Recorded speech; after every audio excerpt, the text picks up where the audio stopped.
Welcome to the Bariatric Mindset Podcast. I'm your host, Dr. Kristen Lloyd, mindset mentor, somatic coach, and transformational guide for those on the path to true healing. Whether you've had weight loss surgery or on GLP-1s or simply seeking a new way forward with food and your body, this space is for you. This podcast is a mission to change the narrative, unlearning the patterns that no longer serve you, moving beyond quick fixes into deep, embodied healing, lasting mindset shifts, and true self-leadership. We are healing from the roots, rewiring the mind, regulating the body, and returning home to ourselves. We are here for growth rooted in honesty and self-trust because that, my friends, is the foundation of healing. So grab your cup of joe or your H2O and let's go. Hey everyone, welcome back. I'm really excited for the episode that we've got for you today. And I have a very special guest who I want to introduce to you. You may already know who she is. She is dietitian Kristen Willard, RDN, bariatric dietitian and founder of the Bariatric Meal Prep Academy, a membership that helps people simplify post-op eating and build habits that support long-term weight loss. With over a decade of experience supporting bariatric clients, Kristen combines practical nutrition strategies with mindset tools to help members feel confident and in control after surgery. I'm so excited that she's joining me today for this fantastic episode. We are going to be talking about perfectionism and tools to help with reducing and escaping the perfectionistic trap. So without further ado, let's get started. All right, everybody, welcome back to the Bariatric Mindset Success Podcast. I am so excited to be here with dietitian and bariatric meal prep extraordinaire, Kristen Willard. We share the same name, spelled the same way. I'm so excited to be with you today, Kristen. Thank you so much for having me, Kristen. I just always enjoy our conversations. And we can talk forever. Oh my gosh, forever, right? So thank you for having me today. I'm so grateful that you said yes, that you're here. I know a lot about bariatric meal prep. A lot of times when somebody's like, I need something simple, I will say, have you seen Kristen's 5 ingredients or less meal prep? And I love your work helping people create these realistic meal plans after surgery. And today we're going to be talking about perfectionism. But before we dig into that, what is one perfectionistic pattern that you have personally had to overcome in your own health journey or professional journey or life? Yeah, no, and I think perfectionism is like a scale where you're just like 100% perfect. And then like you go to this hyper-perfectionist where you're like, you don't do anything. And the one thing that I've had a hard time, or I either feel like so I wanted to put it in those terms because to recognize that where I've had a hard time with kind of that all or nothing mindset is working out. So I feel like that's probably been the hardest one for me to break through, especially with life transitions, like things that I feel like when jobs change, I went to school to a job, having kids, it's always kind of something that changes my routine with exercise. And so that's the one thing I find where I'm either in the hypo-perfectionist mode where it's like not there, or I'm hitting it consistently, working out almost 4 to 5 times a week. But I feel like I have a hard time, like if I'm really busy, to just do it 1 day a week, you know? So it's something I fought back. I feel like I've gotten better at it over the years for sure. And trying to really figure out how can I incorporate exercise and movement just in my daily life and also feel good about it. So that's probably been it for me. Yeah. Where do you see it with your clients the most? Because we serve, I would say, the same population, very similar. Where do you see it with clients? I definitely can see it in movement too, but I think being a dietitian, I see it a lot with nutrition specifically, where someone either is that success, where having every single meal where it's really balanced with the macronutrients and hitting all those notes, or they have one meal where it really puts them off track. And then that might just be that that might continue for a while until we go back to feeling on track. So there's not really a gray area. It's I'm doing good. Oh, no, I'm doing bad. Now I'm going to stay in this area for a long period. So that's how I look at that perfectionism, like living more in that gray. I like them to try to live more in that gray and not on the either or of the spectrum. Yeah, I can't tell you how much time I spend on perfectionism where people will say, I'm way off track. And I will say, tell me what that means to you, right? Mm-hmm. Because sometimes it's one meal, one snack, or they had some cookies.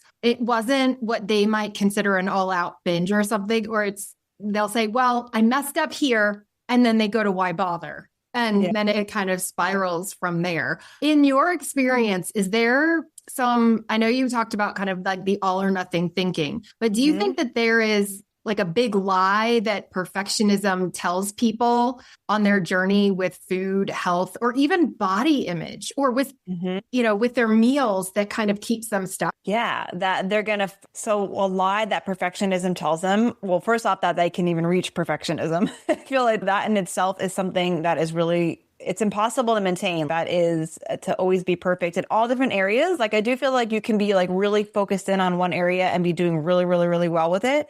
But as with life, like something else is going to give.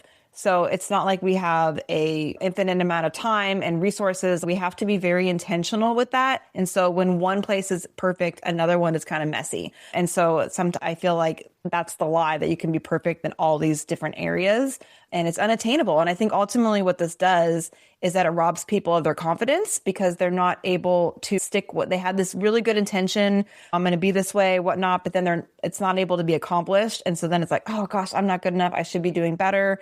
Yet they set this bar so high to begin with that it's almost setting yourself up to not succeed. Yeah.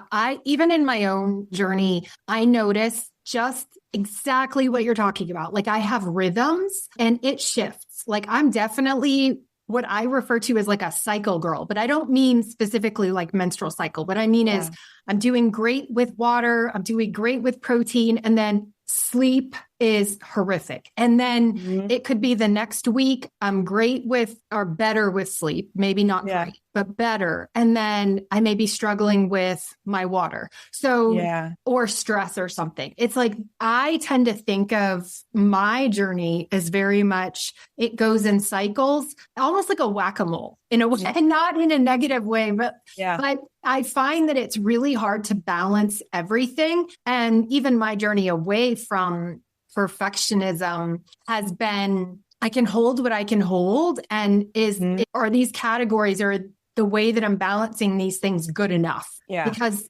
not everything is going to be, let's say, over 80%. And I think that a lot of people want to be at 100. And that is another thing that I typically talk about is I think it blew people's minds on one call that I had with my clients where I said, you're not ever going to get to 0% emotional eating. And I think 5, 6 women just stared at me like, what? That's why I'm here. Right. Yeah. I'm like, if you go from doing it all the time in air quotes, or more than 80% of the time, the goal I think is to get it under 20% of the time to be aware and practicing that. But I think that a lot of times they think, again, from those absolutes, that all or nothing paradigm. And that's what keeps a lot of people stuck.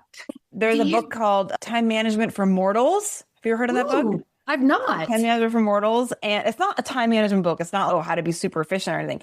It's really about stepping back and noticing what like your priorities are. And sometimes our priority is like family and loved ones or having fun or traveling. Like we get so stuck in that perfectionist mode of doing all these other things that our priorities end up taking a back seat. So it's really about still making time for those. So you're still focusing on what does make you feel good, what gives back to you in some ways, and putting those other things in. It helps you put it into perspective. And I think he gives an example, and it's been a while since I read it, where Benjamin Franklin actually had this idea of how you're talking about. I had all these little different boxes. And like when you hit them for the day, he would like put a star on it. It wasn't a star, but some sort of like I hit it. And he was never able, Benjamin Franklin, someone that I think that he's known for his expertise and his knowledge. He was never able to hit all those notes perfectly. There was always something that had to give. So I really do enjoy that book. It was really good when I read it. That's wild. I like that. I love reading. I love learning new things. And I will say time management is one of the things that I definitely struggle with.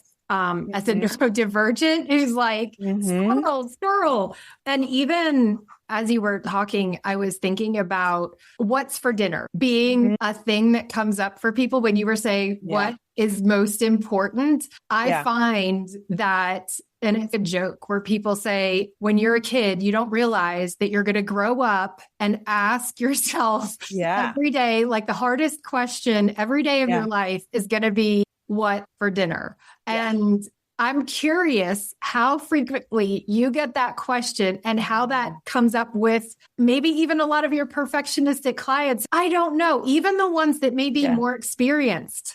Yeah, it comes up for me too. And that's one of the reasons, like it comes up, I think, for a lot of people. And so that's one of the things that I really talk about, like with the clients I work with, is having a plan each week.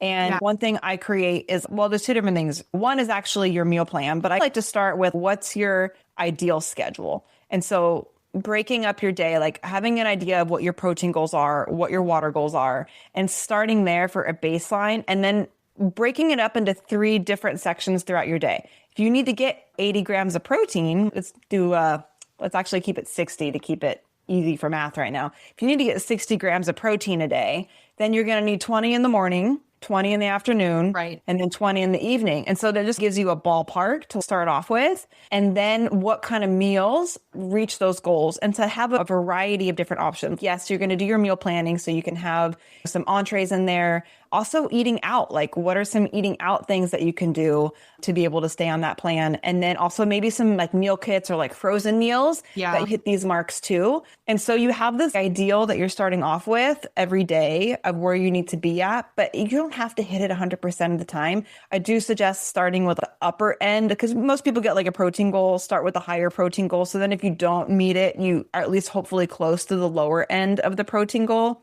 And to start there. And so then you have like flexibility. So I think that's part of really pushing back against this perfectionist mentality, is being flexible. And to be flexible, you need to have different options. So same thing with like eating is definitely a tool to navigate emotions, right? I'm not going to make it good or bad, but like, let's give you other tools in your toolbox so that you have a choice. You know, it's not an either or. Like you can pick, or it's not like a definite one. You can pick which one you want. I love the idea of having a range for water, a range for sleep, a range for protein. I think people just have like you said, 60, 90, 100, but it's not, I don't see people who necessarily have a range. To your point, they're either hitting it or they're not. But if they have a high end and a low end, let's say it is 60 is the low end and 90 is the high end. Just for example, if they're at 80, they hit it. They're in, know? It doesn't have to be this either or. And then same thing with calories too. Someone chooses to count calories. I think it's much more helpful, because the reality is your body does not burn like the same exact amount of calories every day. There's so many things that come into play with it. Your activity level, even what foods you ate that day, your blood sugar levels, are you sick? There's so many things that can alter how many calories you burn that day. So I don't think your food doesn't have to necessarily always be like exactly 1,500 calories. There's also a range there. And I know before we got on the call, we were talking about hunger and how it's natural. There's some days that you're going to be hungrier than others. That's totally normal. And so being able to give yourself that little bit of wiggle room with a range, usually about 300, I think a 300 calorie range is usually pretty helpful to have. So 1,500 to 1,800 calories a day, or maybe for someone else, it's 1,200 to 1,500. So you don't feel like you're off track. If somebody had 1,200 calories in their tracking device, and they went 1,400 that day, they're not like, oh man, I really messed up. No, you're in your range. You're totally okay. And that's not really going to make that much of a difference. You can still even lose weight on that 1,400 calories. It just might not be as much every day if it was 1,200, but you're still within that range. The one thing that I have discussed with clients is a weight range, especially when they're close to goal, because if they're up 3 to 5 pounds. And I would say that 98% of my clients are women. I mean, I probably work with one or two men, not very many. So, but mostly women. And I'm curious how you see there's so many that are obsessed with the scale because that's part of the conditioning or, the history of diet mentality and different things like that. So curious to see how it shows up in your practice. I see women who are like, the scale is up and the world is going to end. And I'm like, okay, you need a range. So that same point of you need a range because there are going to be times that it's up. There are going to be times that it's down based on salt, what you're in. I'm sure that we all talk about this on social media a lot too, is not giving so much power over to the scale. In terms of perfectionism, where do you see that showing up in tracking, weight, all of these things? Yeah. So when it comes to the scale, it's definitely, I like to work with the person because what works like for me may not work for someone else. And it really depends on someone's like headspace for the scale. Some people they just find it helpful to step away from the scale altogether and use clothing. I know for other people though, that can create more anxiety and not that accountability. And to be honest, the scale is super simple way to hold yourself accountable. Like you just get on it, you can see where you're at, but obviously the scale is going to change. So one of the things I think that can work really well, which might seem counterintuitive, especially for someone that may be more on like the intuitive eating side of things, which I think is also really helpful. But one thing that I've noticed is that if you get on the scale, like I think it's helpful to get on it almost every day and actually not use it as a way to say if you're doing good or bad, but more to desensitize yourself to these like changes in weight and be like, oh yeah, my weight does change and it comes back down, it goes up, it comes back down, and to notice like what your actual range is. And then to keep track of the lowest weight that you are each week and use that to compare to the next week. And then use that to compare to the next week, the lowest weight of each week. So you're to see the trend that is going on as opposed to each individual scale amount, if that makes does that come across clearly? And then you can also use that like for the upper end of it too, as my weight trending up. And so you can notice, if you notice that your scale, you're usually between, let's say 200 and, 210, but you're getting out of that range, then something's shifting there. I think that's safe to say that something, is changed in eating habits or in exercise habits or medications or something has shifted. Menopause. So there's certain time of the month, there's certain things that can shift that. So to have a range that you feel you're consistently in and that your clothes are fitting the same and notice what that range is for yourself. And recognize that when you're getting on the scale. Yeah, that answered your question. No, totally. I find that one of the things that I typically have to address, because I think so many people would freak out like about getting on the scale every day, but I love the way that you framed it because I hadn't thought about it that way before in terms of using it. I do have some clients that use it every day in a healthy way, like you're saying. And then I have some that the scale impacts their mood. It literally can determine if they're going to have a good day or a bad day. Yeah. And that's usually when we've got to separate from the scale. Like we need to divorce the scale. Yeah. Because it's been not helpful because it's the meaning that's created about whether they're good or bad. And they tend to restrict. So those that I work with in that category tend to restrict versus the ones that are like, okay, here's my everyday weight. Here's the trends that I'm noticing. Yeah. Which is a fabulous way. It's data. It's data. It's definitely a shift in the way you look at the scale. If you're looking at it for validation, that's different. Like it's a tool to keep track of the data and then using your data to make decisions.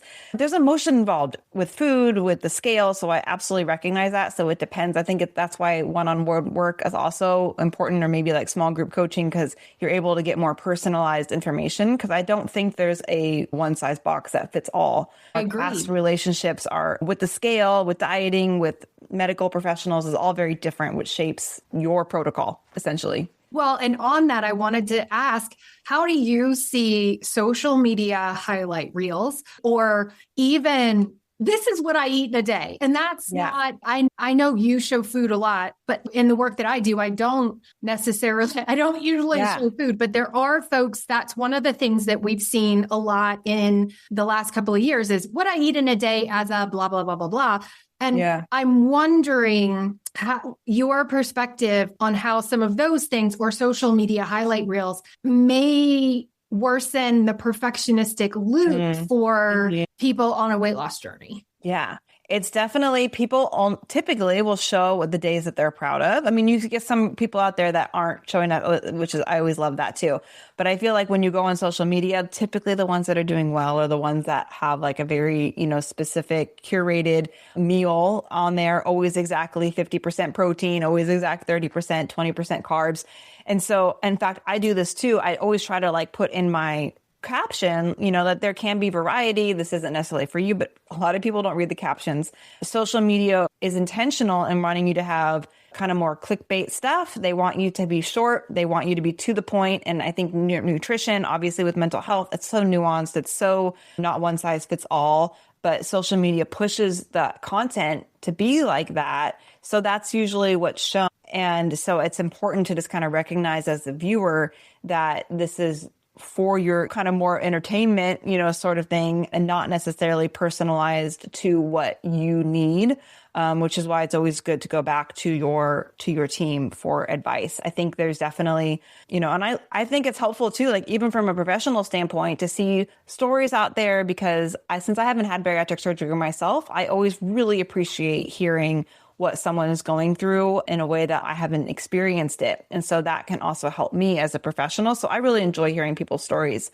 But I think it's important to be picky about who's in your feed, because some of that is really toxic as well, or just unattainable ideas that are out there as well. I agree. And it's funny, as you were talking, I was thinking that's one thing I struggle with as a content creator, is being succinct. I'm like, if anybody's ever met me, I'm like, how do you talk about some of these things that are so complex and depth oriented in short bites? Yeah. It's complicated. I feel like the food, that's kind of the easier part. I'm like, but yeah, how do we talk about your emotionally immature parents on a reel? But when you talk about perfectionism, and back to kind of that social media, there are some folks that have ridiculously high standards, and those things can create burnout, avoidance, and even a negative thought loop. Do you suggest reflection, or do you have any specific suggestions for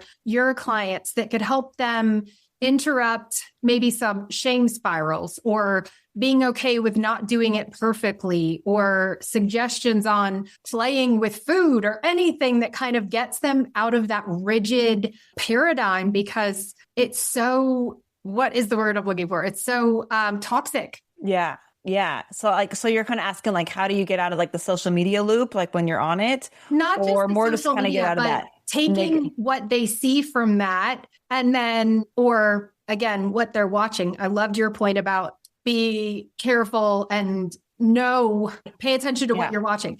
But when they in their own lives it has to be this way, and if it's not this way, that can become a spiral of Gotcha. Yeah. Okay, I'm following you. So there is a exercise, and Joanna Lindenbaum, she's a coach. I always really love her stuff. And I got this exercise from her, and I just talked about it on the webinar I did today, actually, but it's even though, nevertheless exercise. Ooh. And so when you want to, I think it's really important to honor your feelings, right? Yeah. And I think, because I also think on social media, there's like this big part of like, just be positive all the time, and rah, rah, rah, and just work your way through it. And I think it's really important to like honor like how you're feeling also. And so what you want to do is like acknowledge like what that feeling is that you're having, or maybe it's something that you did, maybe you didn't meet your water goal for the day, and then having nevertheless after that. So for instance, I'll give you an example. I think it'll make better sense. Like, even though I didn't meet my protein goals today, nevertheless, I added in that protein snack still at lunchtime or after lunch. And so we're honoring like what went wrong or what you're disappointed with, but then we're also honoring what you did to try to have progress in your health as well. Or like, even though I wasn't able to get my exercise in today, nevertheless, I did tag with my, kid for 10 minutes. So like, it's still, we're bridging that gap between the all or nothing. We're still looking at the progress we did make. And I think there's this big misnomer out there that acceptance is complacency. Like, people don't want to accept, but accepting is like the first step towards making changes. Like, yeah, that didn't go as I wanted it to. And now what can I do? Now what? Now this isn't what happened, but now what can I do to change it? I love that. So you can make that progress. Yeah. One of the things when my clients are struggling with accepting where they are, I suggest to them that it's like a GPS. Like, say you're on Fifth Street and you want to be on 12th Street. But if you stay pissed off that you're on Fifth Street, you're not going anywhere. You're just on Fifth Street. And but also I'll say the DBT, I don't know, principle, I think, or dialectic acceptance and change is acceptance doesn't mean I like it, I love it, or I approve of it. It's just here's where I'm at. Yeah. Here's where I'm at. So that can be a reframe. And then the two opposing opposites, acceptance and change, can be true at the same time. You can want to change, but also be wherever you are on Fifth Street at 210 pounds or whatever it is. Yeah, absolutely. There was a kind of same train of thought. I was listening to an NPR one time. It was a long time ago. And there was this man there, and he was an improviser. So he always did, improvisation on stage and acting and whatnot. And he said it taught him so much about life, because when he was doing improvising with another actor, if he was always saying no to let's go to the car. No, I want to go to the store. Okay, let's go, go to the store and we'll go to such and such. No, I want to go here. It actually didn't develop the story anymore. Where if he said yes, if you take what that person suggested in the improvise and say yes to it, then you can move your story along. Where if you're always just kind of saying no to what that person said, you kind of stay stuck and it's not funny. It doesn't go anywhere. So I always thought that was almost, and he said that was a metaphor for his life. Like, just, yes, let's, this is what's happening. Let's do this, Sometimes yes, sometimes no. Yes. So I just really appreciated that little aspect of it. I love that. When you were also talking about client and the nevertheless, a book option came up that I think would be good for everyone listening, and also those who are stuck in perfectionism. I don't think it has anything to do with perfectionism, but it actually came out this year. It's by psychologist Carolyn Fleck, and it's called Validation. Okay. And why I think it's important is that a lot of people don't self-validate. They don't know how to self-validate. And the whole book is about learning how to self-validate, but learning how to validate others, learning how to validate ourselves, and also learning how to receive validation from others. Yeah. That our experience is, yes, our experience, but our experience is valid. A lot of times I think perfectionists, and I'd love to hear your take on this, but perfectionists, it has to be this way. And it's this idealistic, not just the all or nothing, but it's this idealistic, visualized, beautiful thing. And in my experience, life is a hot mess. Life, we're all just trying to survive. I'm curious if you, in your work with perfectionists and bariatric patients, if you notice this trend of not validating themselves, not seeing how far they've come. Oh, totally. Yeah, absolutely.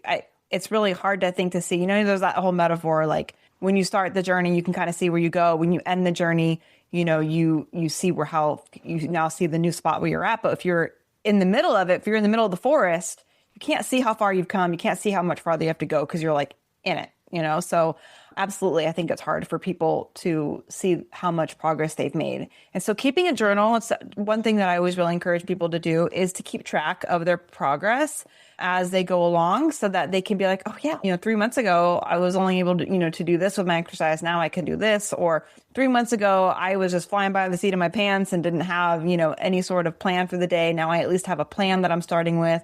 Looking at that is, some people find pictures helpful, but I find, just being able to look back and reading your journal can be really nice. Just one or two. It doesn't have to be this whole, novel, just a really quick thing. I was able to do this today. I was able to do that. And you're showcasing to yourself and proving to yourself that you have made progress. Yeah, no, I agree. You were saying that I literally got a vision of a forest, and I'm like, there's no park ranger anywhere around when you're there. So if you kind of look in your journal or you have some data again to look at, it's such a great reflection of, oh, well, where was I a couple months ago? And you may be in a difficult place, but also reminding yourself that that difficulty won't last. Yeah. So curious, how can people shift from perfectionism to progress with grace? Yeah. The exercises that I kind of talked about, that even though nevertheless, keeping a journal can really just kind of focus more in on that progress. And, other ideas could be that joining a support, it doesn't have to be a support group. That's one thing, but to have like an accountability partner can be something else, someone else that can help show you that progress if you're really having a hard time seeing it on your own. Talking with your medical professionals, I think like your role, I'm sure, and I know my role is to help people see that side of, the progress that they've made. And then also, going back to that whole accepting, like it's also like just to accept that it's okay to have stalls and like plateaus, and that's part of the journey as well. And you can learn in these moments also. So like, what's the lesson here that you're going through that you need to hear? Sometimes people find it helpful if they don't have someone that can be their accountability partner. I'm sure you know this, like with the IFS, internal family systems, like sometimes like talking, like getting your higher self, like, okay, I'm going to write to myself right now, like what would my higher self tell me? And sometimes if giving yourself that space can help you recognize, how far you've come also with your progress. And I still think it's good to have goals and, just notice the incremental changes you're making towards them. And just because you may have not reached them in time, like I can't tell you how many times like I have not reached a goal that I intended to have or, that I did have, but I might have reached it like, 6 months later than my planned date. I think that's important too, is that like time is a concept that we give ourselves and it can be helpful for things, but it's also just a concept. And like, it's okay. Like I would rather, things go slower and reach your goal than not happen at all. Just recognizing that also. What are some tips that you give people? Specific to like switching out from perfection to progress. Like how do you make that shift? Oh, I specifically have them lean into messing up on purpose. Like I literally want to, it's like exposure therapy, but yeah, where I'm like, where can you mess up tomorrow? Because some of the folks, it doesn't even show up with food or fitness. It's literally everything. And that's where the all or nothing is I'll say, where can you mess up on purpose? Or one of the other things that I've done in the past is where can you half-ass it? So if we leave our little bariatric bubble, right? And you look at all of the other health and wellness stuff, I can't tell you how many times, and I can't think of a specific podcast, but I cannot tell you how many times that I've seen the bros say, it's mostly bros, that say, if you're not going to do this, why bother? Like, just stop. Yeah. And I think that a lot of that messaging has gotten to our people's heads, or it's that diet mentality to some extent. Like, if you're not going to stick to your plan, like, why are you here? And I think it's meant to motivate, but it actually creates dysfunction in people because then they're like, oh, well, if I can't do it, I'm not going to do it. So they haven't actually mastered what all the messy middle or the practice or anything. And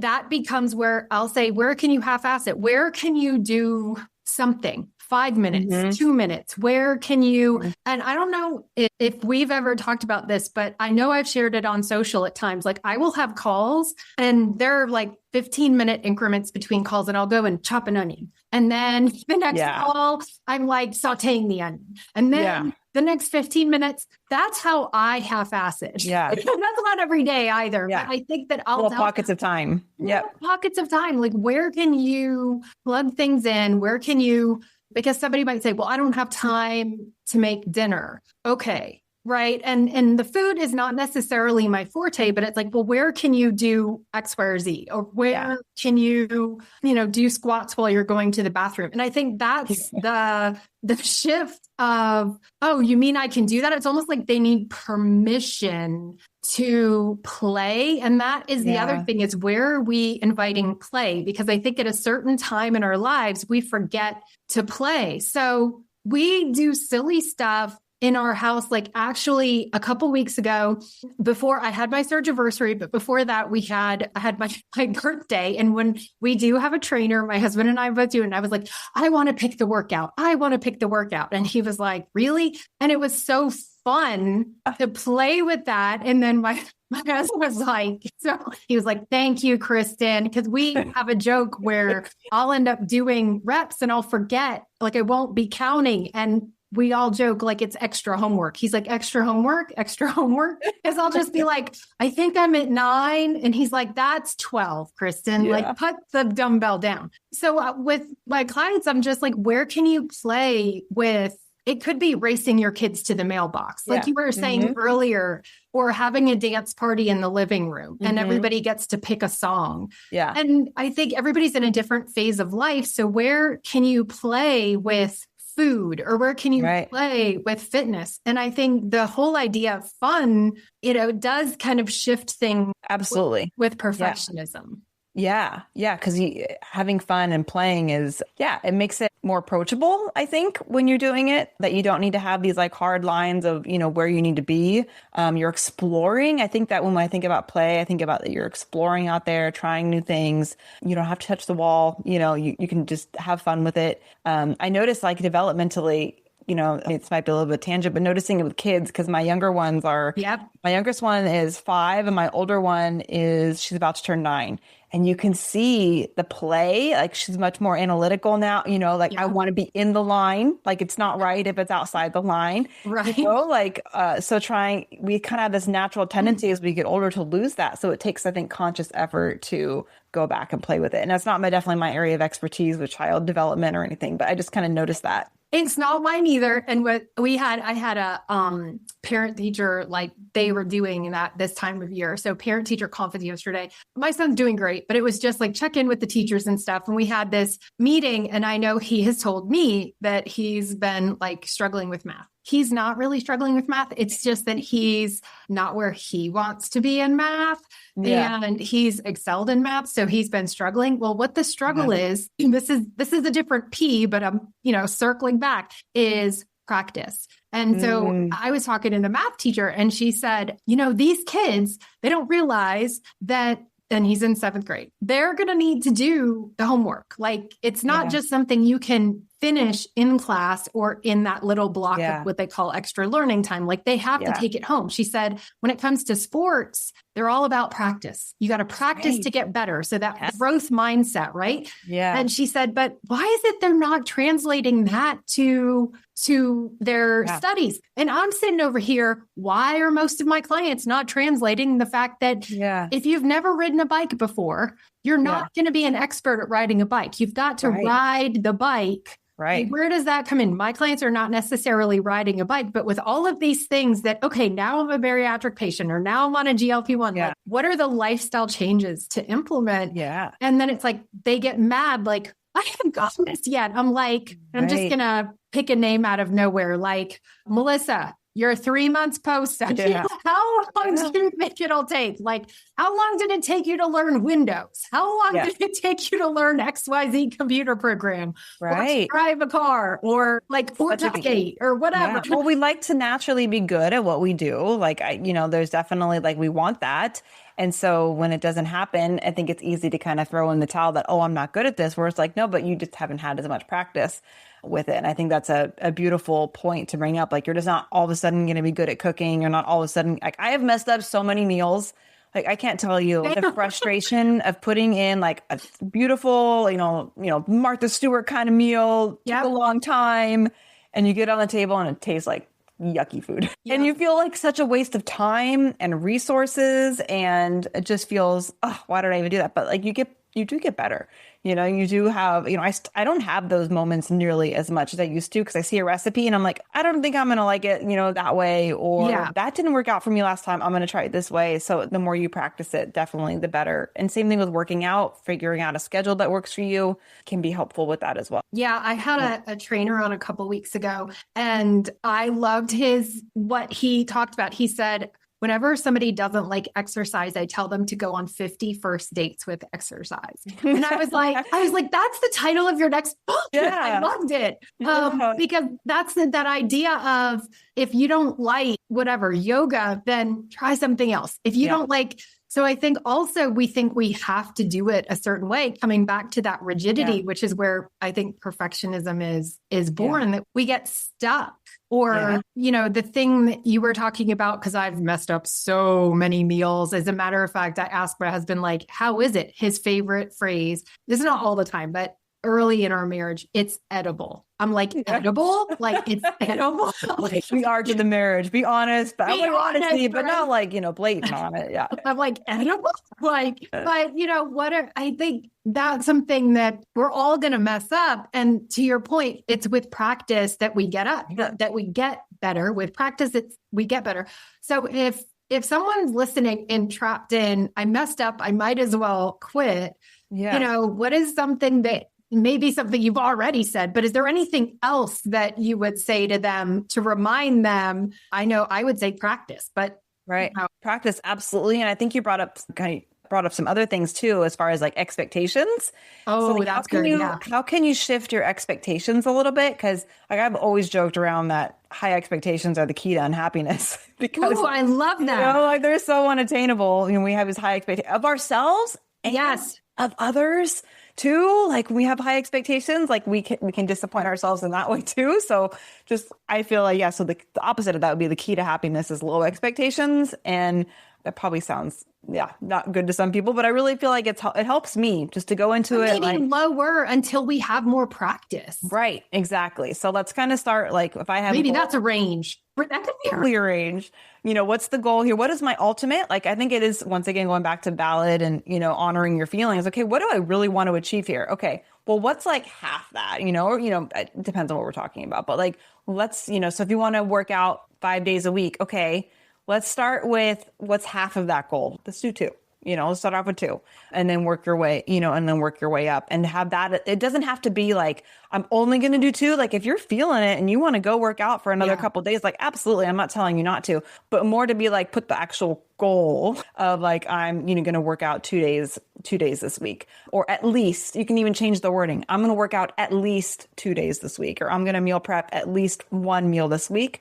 And doing it at least. So you are giving yourself that space to do more if you want to, but you hit that goal by lowering that expectation a little bit. Yeah. Yeah. And then, I mean, I know we've talked about some practical tools, but do you think there's anything specifically to help folks stay consistent without rigidity, whether it's, meal prep, mindset reframes, self-talks? Yeah, I think writing it down, and like, I guess that almost sounds rigid in itself, but like to write down your goal for that day or whatever it is, like just to write, or if it's like a weekly thing, write down the weekly goal and then hit that. And I feel like if you write it down, to me, I feel like if I write it down, I am so much more likely to do it than if I don't write it down. I feel like it kind of signals something in my brain. I think there's actually research, but it's not my area. There is. There is. Support that. Yeah. And it doesn't have to be physically handwritten. It could be typing it if you like data in a different way. I know I work with some folks that have like carpal tunnel and stuff. So it's like, it doesn't have to be, yes, there's a lot of data about goal setting and writing things down, but writing doesn't. Yes, journaling, for example, handwriting, it does. There's data about that too. But ultimately, it's having the data somewhere, either handwritten or in a computer program somewhere that you can check in with it. Because and I feel like you kind of make the decision ahead of time in my mind. It's not like, am I going to work out today? It's like, I made the decision already 2 days ago that I'm going to work out this week, or I'm going to work out today because I wrote it down.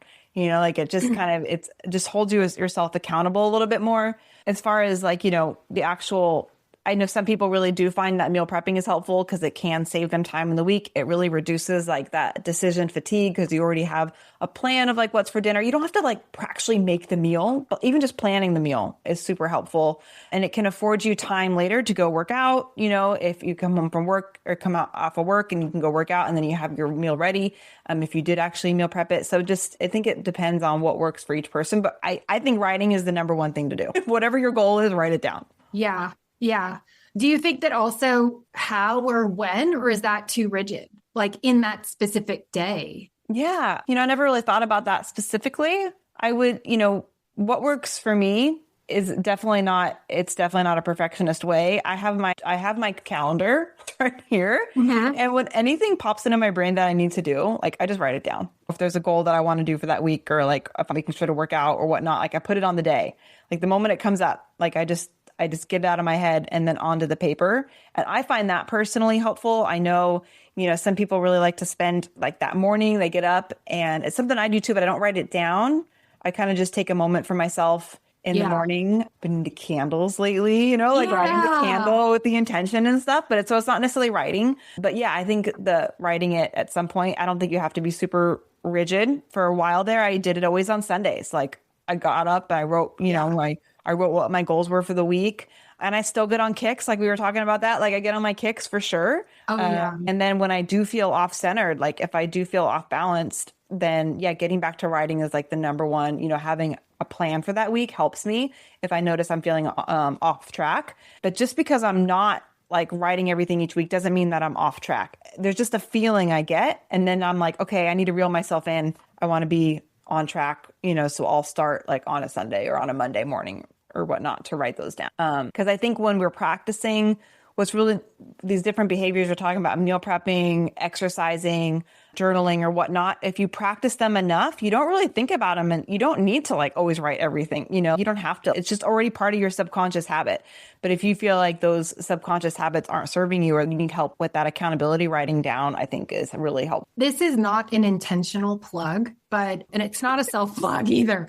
But one of my clients told me about an app called Finch. And it is a free app, but then there's a paid version, obviously, that unlocks certain things. And it is almost like a habit tracking app, but it's like a little bird and you name the bird and then you add in what you want to do and you check it off. And in there, it'll say that you can put in what you're grateful for. And so as I've been using it, it's like, that an example. So I will have certain things in there, like filled my water cup, workout. There are certain things that I have, like I do supplements and it's like, did you take your morning supplements? I took my afternoon supplements and I put them in myself though. They're not like pre-created but there are certain things that it will also generate if you've had a tough day. And I never thought about talking about it. So like, I don't have a code or anything, but I can share it later. But it's not a code, like, it's not like a discount code or anything like that. It's more of like a free code where it's like, you connect with other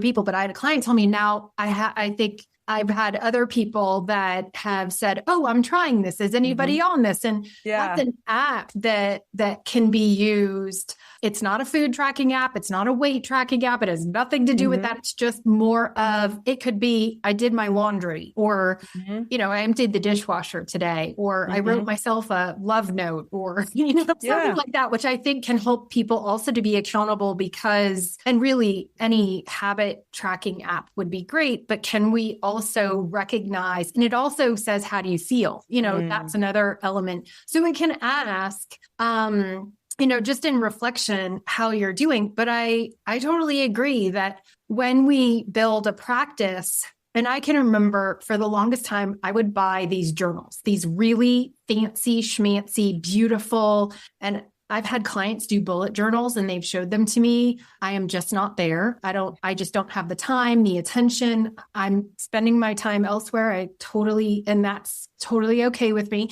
Yeah. But literally my journal, as I'm showing it to you, is really one of these 65-cent composition books during back to school. Like it is not fancy schmancy. Some days it's to your point, like it's comments or it's a couple words and then other days it's, hey, Kristen, right?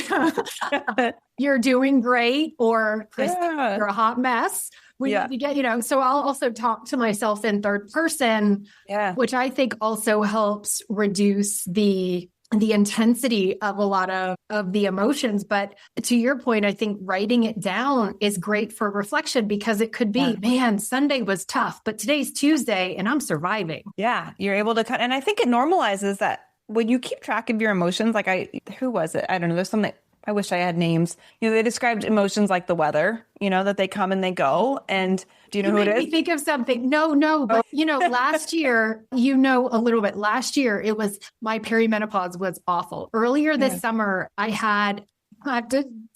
like words. So I got put on a higher dosage of estrogen. I haven't fully talked about it publicly, but it was awful. Let me just say it was awful. And so I had to come back down. It was like 3 months of absolute hell. During that 3 months that I was on the higher dose of estrogen, my husband said, you know how at the beach they have flags for how turbulent the water is? He's like, I think we need a flag for me.